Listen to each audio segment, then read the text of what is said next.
Yes, so I'll think we'll just start. Welcome to this webinar hosted by Norne Securities. My name is Slyngstadli. I'm the head of research for Norne Securities, and I'm joined today by my colleague Irmantas Vaskela, who's been covering Norwegian stocks for nearly 20 years, mostly oil and energy stocks. And he'll be, obviously, our colleagues in Vilnius, Lithuania, are closer to the front line of the current situation in Ukraine, and they've probably felt the risks of being the neighbor to Putin heavier than we have. I'll do this in English because of obviously we're joined by colleagues in Lithuania as well as some English-speaking clients. I'll just do a brief introduction and some sort of general slides. I'd like to remind you that there is a button on your top right-hand side where you can ask questions as we go along, and we'll try to cover some questions in the end. We'll probably host a presentation for approximately half an hour, maybe a bit more. So next slide then, please, Irmantas. So I guess a lot of us see Vladimir Putin in a different light now than we did 2 weeks ago. Myself, especially, I looked upon him as some kind of rational guy who probably wanted to liberate, in brackets, Donetsk and Luhansk, where he had a strong support from the local community and where there were ethnical Russians. Obviously, this was all lost on the 24th when he invaded all of Ukraine and sent the world into the biggest geopolitical crisis we've had for 20 years since the 9/11 attacks. And the current topic that we're wrestling with is, will this change the world as much as the 9/11 attacks, and how long will we live with the dire consequences of this attack? Already, obviously, the energy market being in a very stressed situation. The next, please. With energy prices, oil price at 130. I like to highlight that the oil price in Norwegian kroner is extremely high and actually 60% above the last peak. So Norway is sort of a voluntary war profiteer here. The next, please. Obviously, this will lead to a huge income squeeze for the households in Europe. As we've seen in Norway with the high electricity bills, this situation will be even worse for some household in Europe. We've had a lot of savings during the pandemic, so the households on average should be capable of meeting these higher electricity bills and gas bills. But again, this will be, as the pandemic was, very unfair, and it will lead to a higher burden for those households that have the least income and the least of savings. The next, please. There's also a big risk of how much the inflation will rise going forward. We expected actually the US inflation, currently at 7.5%, it would decelerate during the spring because we had relatively high numbers last spring.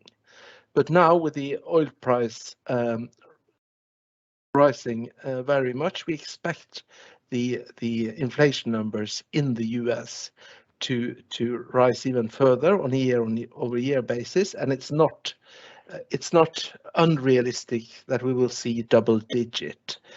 A bit unrealistic, but not highly. This obviously will lead to a very interesting situation for the central bank. Obviously, the energy bills and the electricity bills will lead to less consumer spending, but higher inflation. So how should central banks reply to that? Probably they will hike interest rates, but probably to less extent than if we didn't have the strong rise in energy prices. The next, please.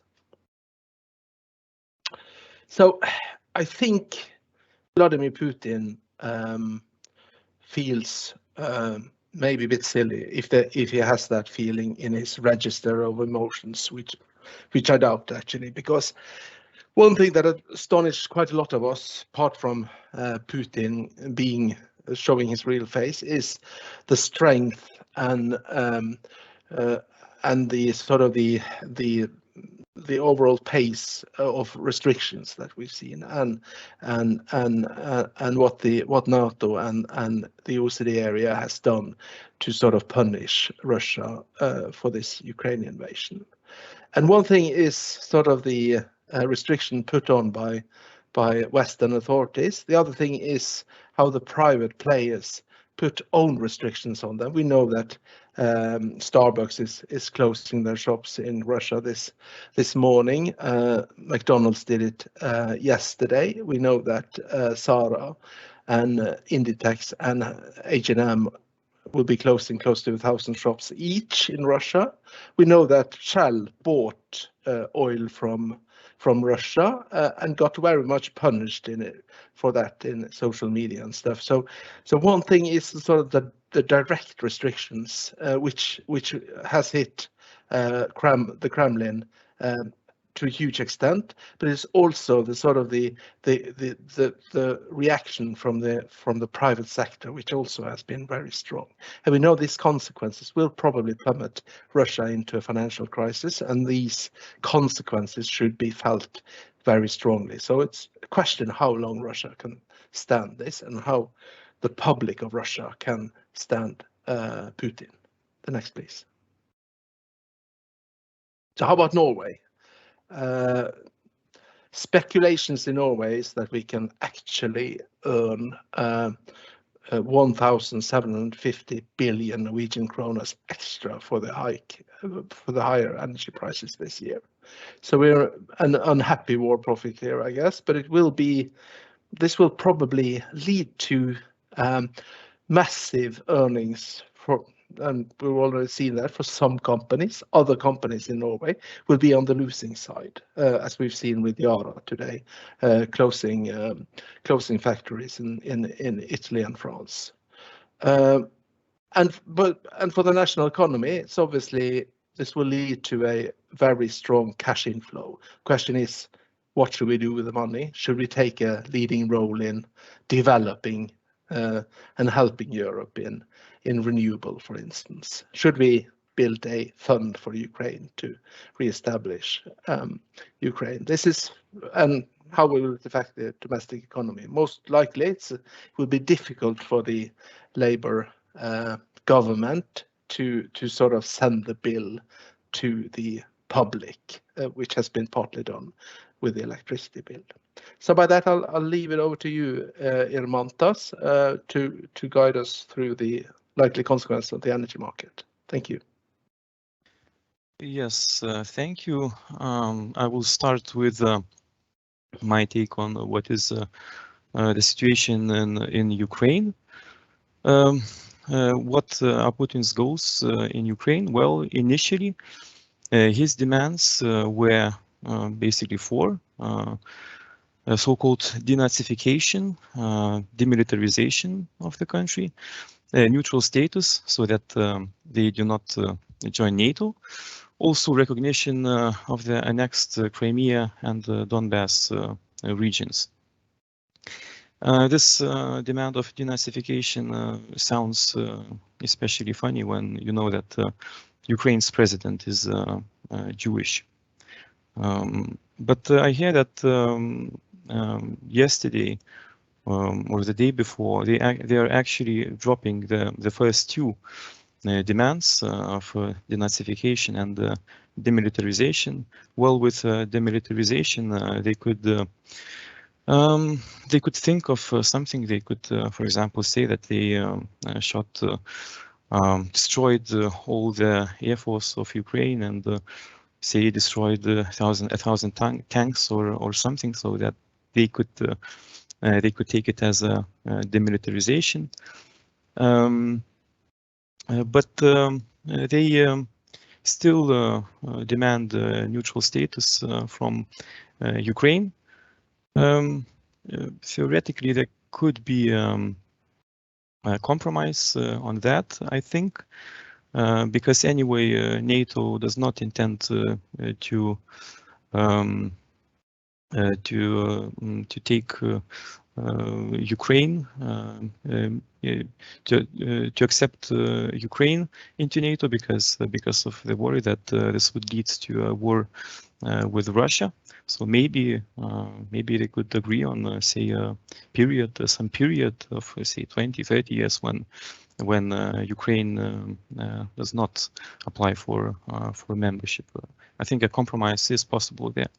Another demand which remains recognition of Crimea and Donbass annexation.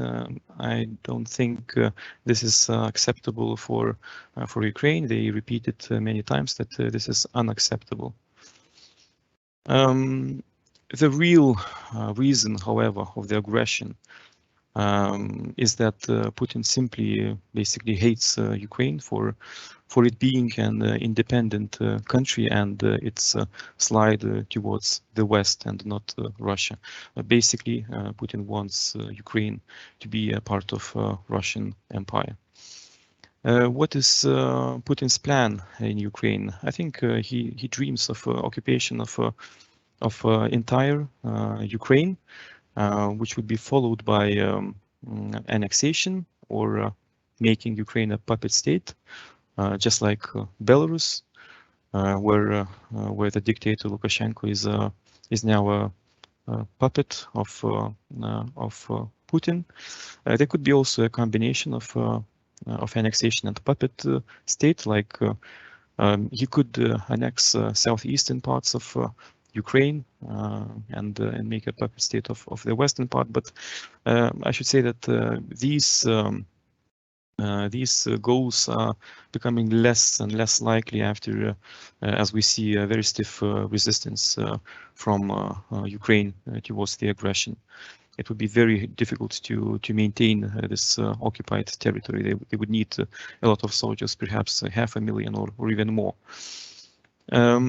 On a more practical side, Putin's goals in Ukraine include a corridor from Crimea to Russia, which would include takeover of the Mariupol seaport, which is under siege. Also, strategic goal was to take the water reservoirs north of Crimea, from which water supplies can be provided to Crimea, and he has already taken this under control. The crisis in Ukraine is a long-term one. Ukraine is a big country with bit more than 40 million inhabitants, a very big territory, and they are determined to fight. On the other side, Putin is a personality that never backs down, no matter the costs. Another thing is that NATO members in the eastern flank are also at risk. The ultimatum that Russia gave, I think it was in December, it wasn't issued to Ukraine, it was issued to NATO. He demanded that NATO pulls back from the Eastern European states, which used to be under Russian control. Of course, NATO will defend all its members. The danger is that Putin makes a miscalculation about determination of NATO to defend all its members.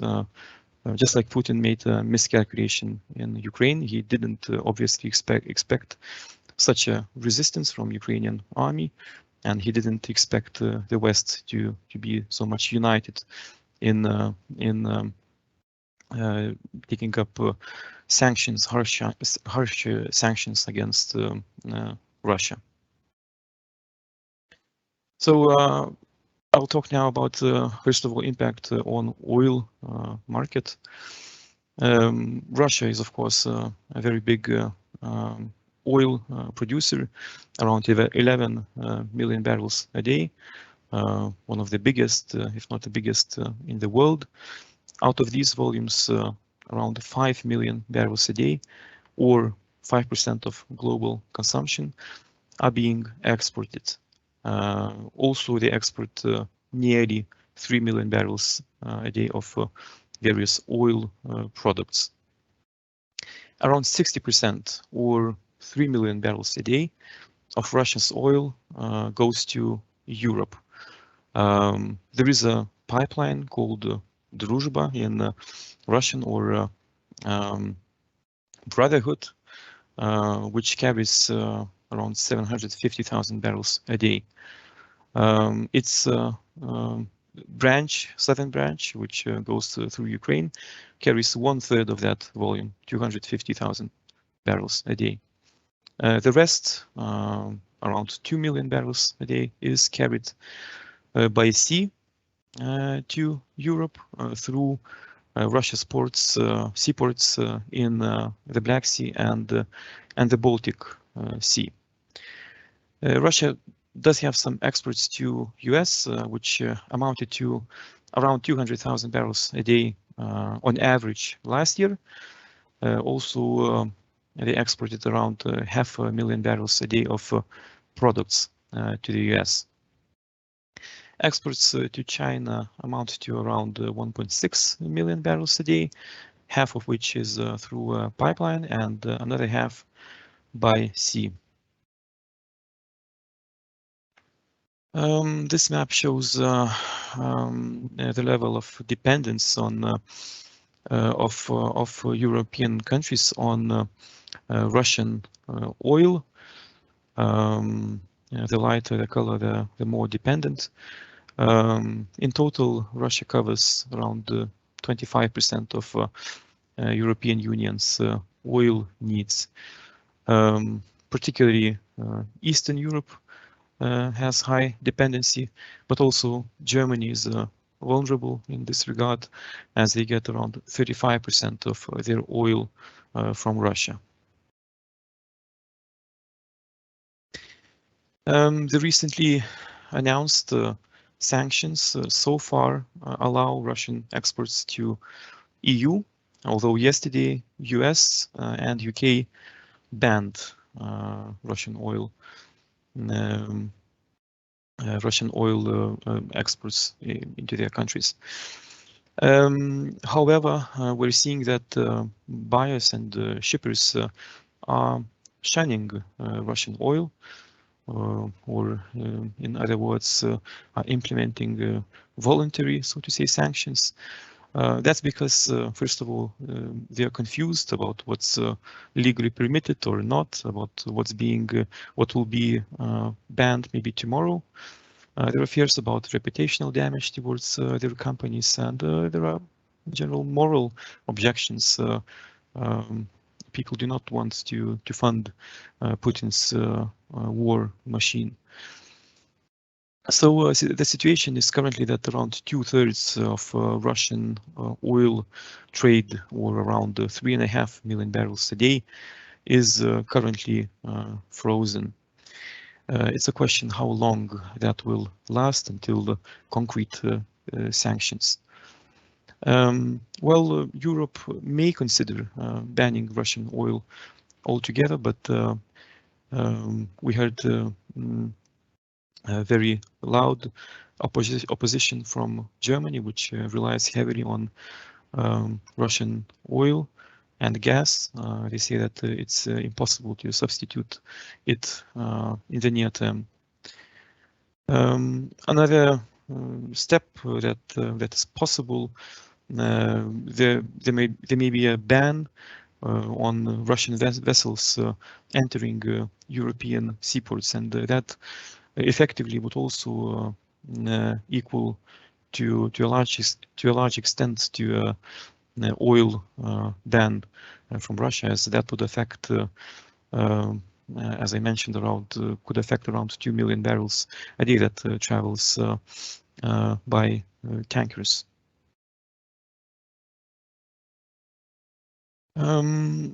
How we can deal with any supply disruption from Russia? Well, looking long term, I think that theoretically oil flows from Russia may be rerouted.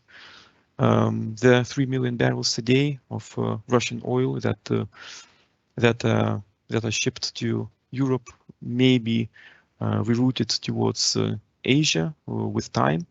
Of course, that would mean longer tanker voyages from the Baltic and Black Seas through Europe and into Asia. That would mean a high cost of transportation, perhaps also more tanker vessels would be needed than currently available. In parallel, the Middle East oil, which is currently being delivered to Asia, could theoretically be rerouted to the West. However, such a rerouting would be difficult in the near term, and also if there were sanctions on Russian oil, it could be that Asian buyers would also be afraid of taking Russian oil. So what can replace Russian oil in the near to medium term? First of all, OPEC still have some spare capacity. It's currently around 5 million barrels a day, should reduce to 2.5 million by the end of this year, because OPEC gradually raises production in response to growing demand. Most of this spare capacity is held by Saudi Arabia, also some by the United Arab Emirates. I think the West, especially the United States, should press these Arab countries more to increase the production, because the initial response was disappointing. There was no response at all. Of course, if OPEC's spare capacity is depleted, that would also warrant higher prices because of increased risk premiums. Another source of possible oil volumes, in addition to OPEC's effective spare capacity, is Iranian production if it comes back to the market in case sanctions are lifted. That could bring around 1.3 million barrels a day back to the market. Not instantly. Instantly, we could expect some 500,000 barrels a day. In addition, Iran holds around 100 million barrels in tanker vessels that could be also quickly released to the market. Another source could be Venezuela.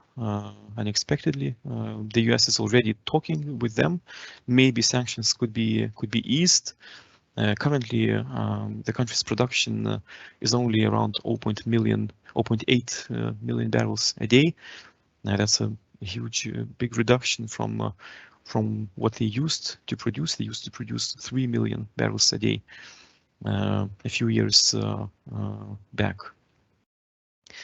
Of course, an important source of potential additional oil is the US. They can certainly boost shale oil production. In the lower graph, the red line is US rig count.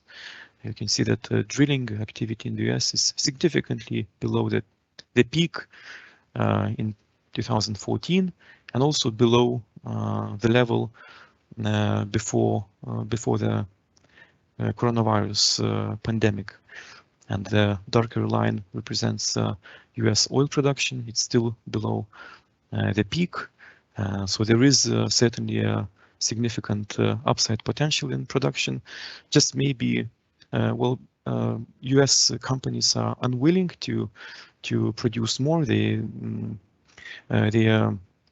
focusing on returns to shareholders and deleveraging balance sheets, but perhaps U.S. administration should incentivize companies, maybe some tax incentives or similar stuff.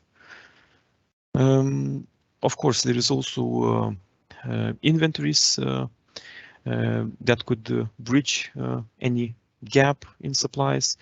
The strategic petroleum reserves in the International Energy Agency members amounts to 1.5 billion barrels. In addition, OECD commercial oil stocks are 2.7 billion barrels. So in total, this is 4.2 billion barrels. Already 60 million has been released, and there are talks of more to come. So it is possible to replace Russian oil with some effort, of course. Now, turning to an impact on the gas market. First of all, natural gas is a major source of power generation in Europe. Europe gets about 20% of its electricity from gas. Similar exposure to nuclear source, coal around 15%, and rest around 40%.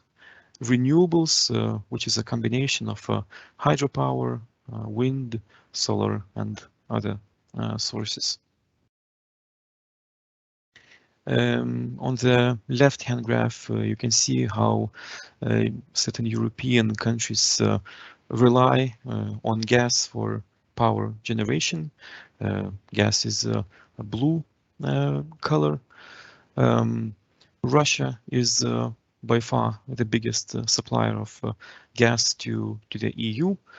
Around 40% of EU's gas is coming from Russia in normal times. Well, last year Russia decided to reduce the flows in the second half of the year, so it reduced the total share last year to I think 32%. The second largest supplier of gas is Norway, around 20%, and around a similar amount is being received by LNG, which is coming mainly from Qatar and the US. By the way, LNG supplies nearly doubled late last year as Russia reduced flows through the pipelines. In this map, you can see where Russia's gas pipelines go through Europe. About 1/3 of gas supplies to Europe goes through Ukraine. Around approximately 25% through Belarus, and approximately 1/3 through the Nord Stream 1 pipeline in the Baltic Sea.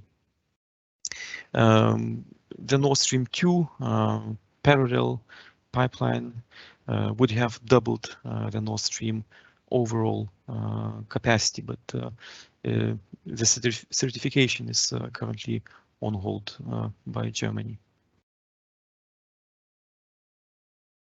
The sanctions that are implemented on Russia so far allow gas purchases,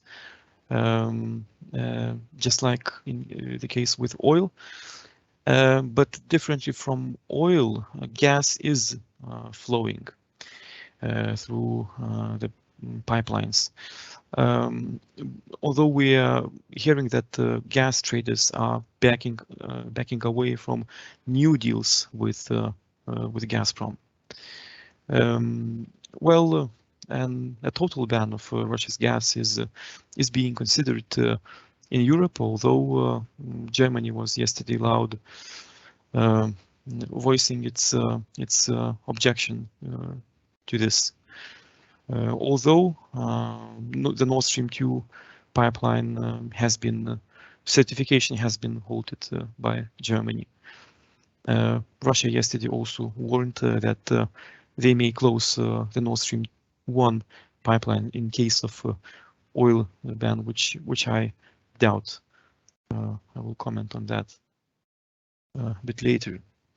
In this map, you can see how much each European country is dependent on Russia's gas imports. The share of gas imports from Russia, the darker the color, the more dependent the country is. Germany is again in the most vulnerable position from European majors. More than half of its gas is delivered by Russia. Italy is another heavyweight with 45% gas coming from Russia. So no wonder that they voice biggest concerns about banning Russian gas.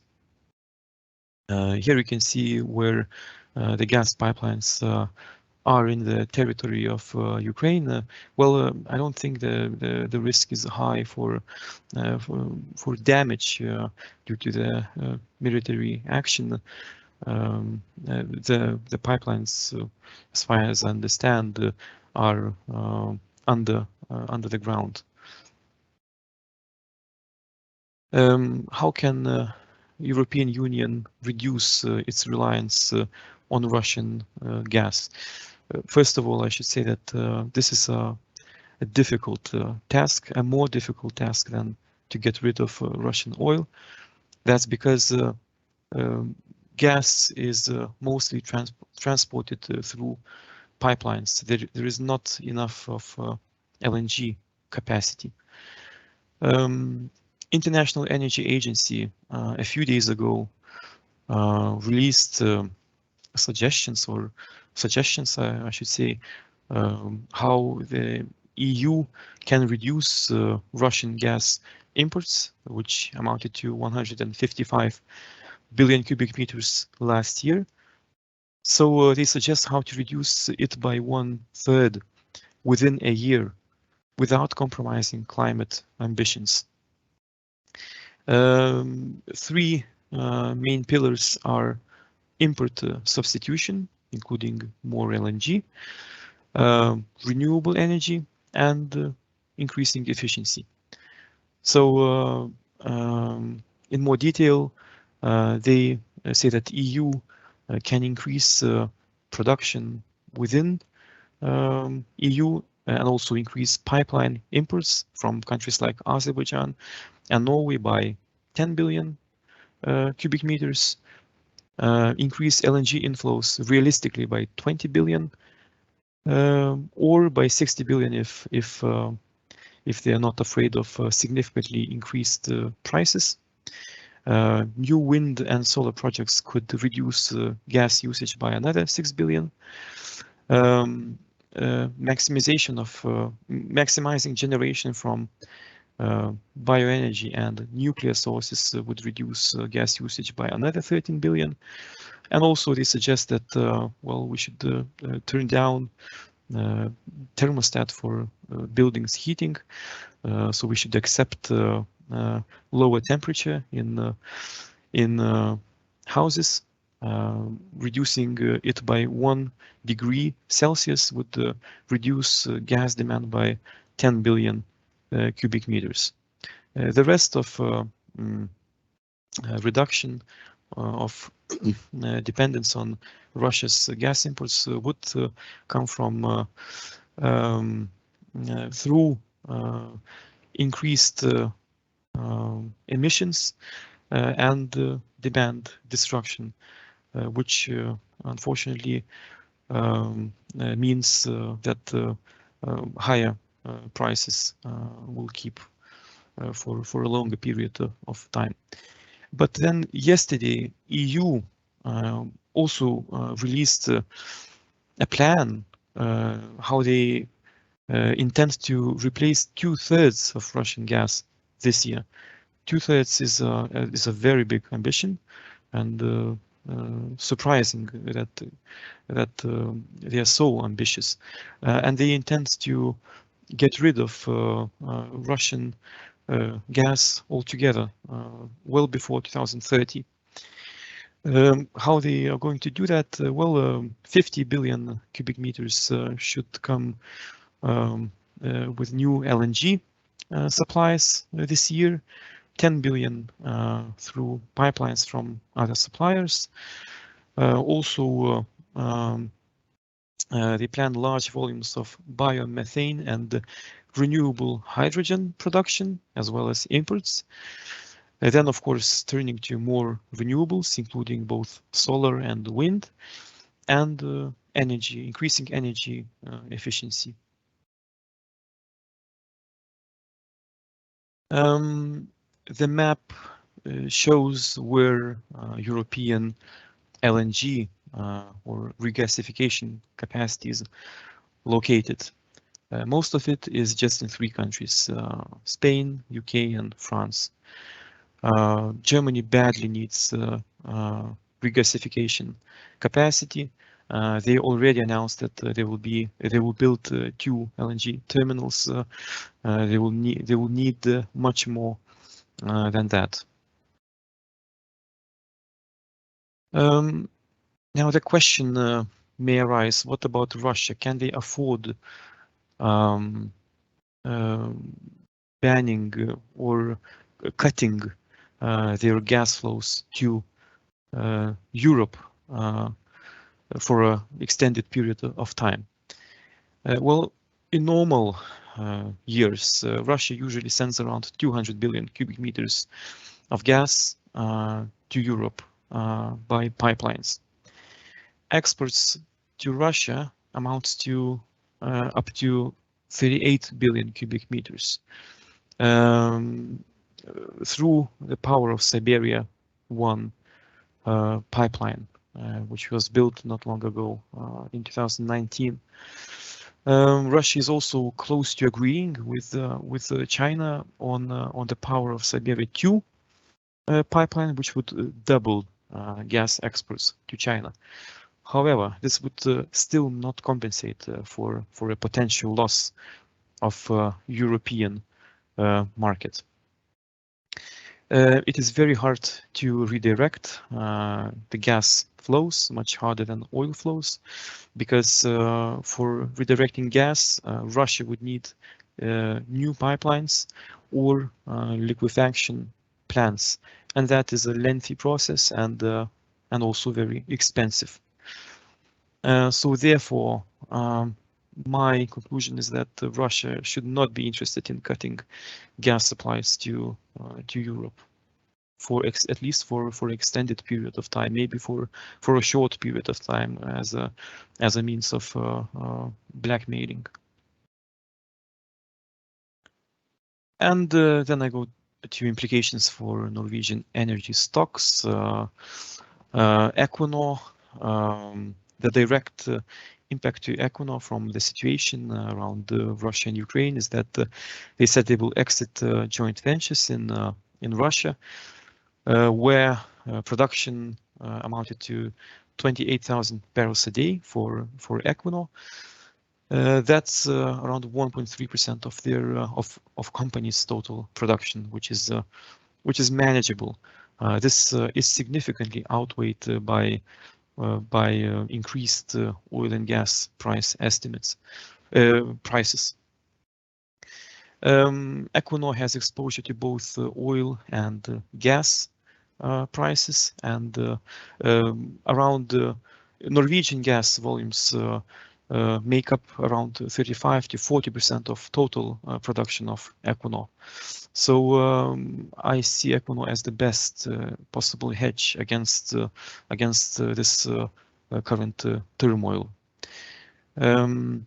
Applying long-term oil price of $80 a barrel justifies a target price for Equinor of 350 NOK per share. So there is still upside to my target price from the last price of 314. Well, bear in mind that this long-term oil price is significantly below the current Brent price, which is close to 130. Of course, it's difficult to expect this price level for a long period of time. Situation should probably settle one way or another. But if I applied $100 a barrel oil price normalized, that would imply my fair value for Equinor of 420 NOK per share. So this shows that there is upside potential in Equinor, and additionally, Equinor offers very good payout to shareholders this year, which adding dividends, cash dividends, and share buyback amounts to 9% payout. Another Norwegian oil company, Aker BP, well, it's mostly exposed to oil. Gas makes up only around 20% of its total production. Applying the same long-term oil price of $80 a barrel, I had so far target price of 310. The share price recently exceeded my target price, but if I applied the $100 a barrel oil price, that would raise the fair value to 420 NOK per share. There is also different kind of energy company in the Oslo Stock Exchange, Scatec, solar company. Well, the direct impact for them is negative because they have a number of solar plants in Ukraine, which you can see in the map, the red dots with the megawatt capacity also seen in numbers. If the front lines, these territories, I think the front line hasn't reached them, with the exception of the one in Mykolaiv. If territories are occupied by Russia, that would imply a high risk of losing these assets altogether. I don't want they would operate the assets if the territory is annexed. In total, Ukrainian assets delivered around 6% of total Scatec's revenues last year, and Ukrainian assets add kronas per share to our sum of the parts valuation of 176. However, the indirect impact for Scatec from this situation is positive because as other renewable companies, they should benefit from increased investments in renewables, as Europe especially wants to get rid of Russian fossil fuel supplies. I have a hold recommendation on Scatec as I was waiting for lower polysilicon prices, which would incentivize solar investments and lower construction costs. But of course, the current backdrop is turning more positive towards solar companies, as reflected also by positive movement in Scatec share price recently. And this concludes my part of the presentation. Petter, you can take over, I guess. Yes, thank you, Irmantas.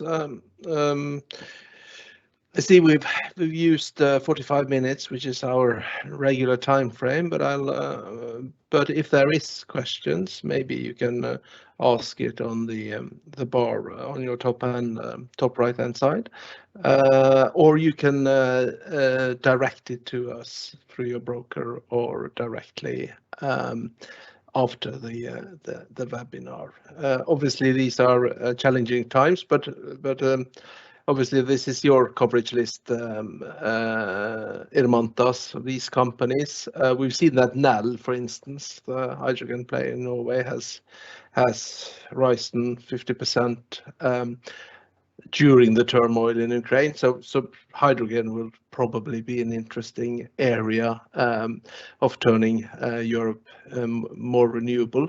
I guess also Irmantas BP, the acquisition of Lundin's oil and gas assets that we initially didn't like. It looks a bit more clever now than it did at the acquisition time, doesn't it? Well, this increases, of course, Aker BP's oil and gas volumes doubles basically. Yep. So obviously the Power of Siberia pipelines, they would be much longer, obviously, than the Nord Stream pipelines, and obviously this Siberia and this area of Russia is very densely populated. So, but I guess this will be a pipeline next to the Power of Siberia 1, so there should be more infrastructure than now in order to roll out this pipeline than there were when they built it some years ago, right?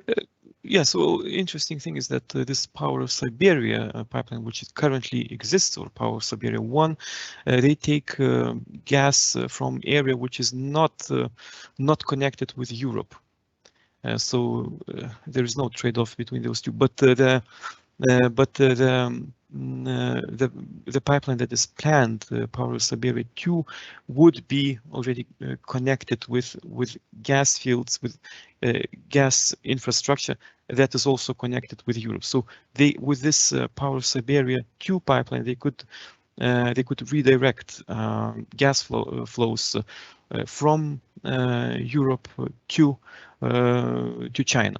The problem is that this will not compensate for all of European volumes, just 20% of it. So they would need much more pipelines to fully redirect gas flows to China. And that's a lot of time, a lot of investments. Yeah, so the Power of Siberia 2 pipeline would be then quite a lot longer than the Power of Siberia 1 pipeline. Is that correct then? Not sure about that, possibly. Yeah, okay. Yes, well, I think we'll wrap up there. Thank you so much for attending. And if you have questions, please reach out, and we're more than happy to answer any of them. Yeah, I guess Irmantas to have oil stocks is probably a good insurance going forward, because we haven't seen the last of this Ukraine conflict, obviously, and the potential upside to oil prices could be even higher. Would you agree? Yes, there are talks of $150, $200 a barrel. I mean, it's possible. It depends really on how far this supply disruption from Russia, how far it goes.